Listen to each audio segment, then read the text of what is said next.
Changement à venir pour les seniors, l'âge d'accès aux allocations chômage repoussé.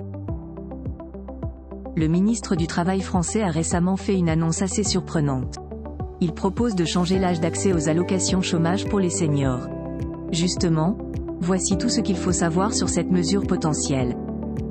Vers le relèvement de l'âge d'accès aux allocations chômage, Olivier Dussopt, ministre du Travail actuellement, souhaite mettre à jour l'âge d'accès aux allocations chômage. Plus précisément, cet homme d'État propose de relever ce paramètre pour les seniors. Une mesure potentielle qui vise notamment les demandeurs d'emploi âgés de plus de 55 ans. Bien évidemment, cette proposition n'est pas approuvée par la majorité gouvernementale. Elle vient à l'encontre de l'annonce de Bruno Le Maire, ministre de l'économie. En effet, ce dernier veut réduire la durée des allocations chômage pour les seniors de plus de 55 ans. Elle devrait ainsi passer de 27 mois à 18 mois. De fait, il y a un désaccord entre les membres du gouvernement vis-à-vis de la politique de l'emploi pour les chômeurs les plus âgés. En France, l'emploi des seniors reste un enjeu majeur.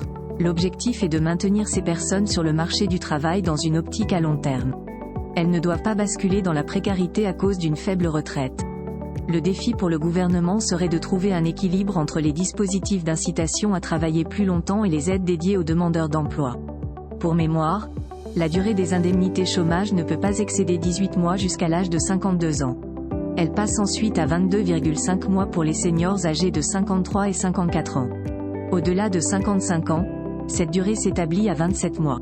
Dans l'éventualité où la proposition du ministre du Travail est validée, il serait impossible d'accéder aux allocations chômage avant 57 ans pour les demandeurs d'emploi. Petit rappel sur les conditions d'attribution des indemnités chômage en 2024. Pôle emploi verse une allocation de retour à l'emploi à ses adhérents, surtout s'ils remplissent les conditions d'attribution. Elle permet en l'occurrence d'indemniser les demandeurs d'emploi. France Travail prévoit d'ailleurs un outil de simulation permettant simuler le montant de votre allocation chômage.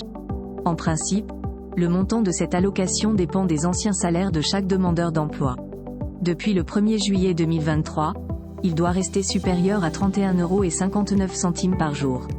Selon les circonstances, ce seuil devrait évoluer cette année bien que les chiffres officiels ne soient pas encore dévoilés.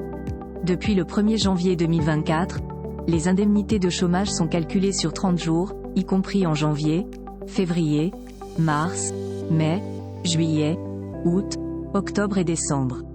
De fait, c'est une mesure pénalisante, car elle fait perdre 5 ou 6 jours indemnisés par an. En 2024, les conditions d'attribution des allocations chômage restent inchangées. Ne pas atteindre l'âge légal de départ à la retraite. Ne pas bénéficier de la retraite à taux plein. Avoir l'aptitude de travailler. Avoir travaillé au moins 6 mois durant les 24 derniers mois ou 36 pour les plus de 53 ans. Être inscrit à Pôle emploi, ou France Travail, dans les 12 mois suivant la perte de votre emploi. En cas de licenciement ou de fin d'un CDD, vous accédez automatiquement à l'allocation chômage, surtout si toutes les conditions sont remplies.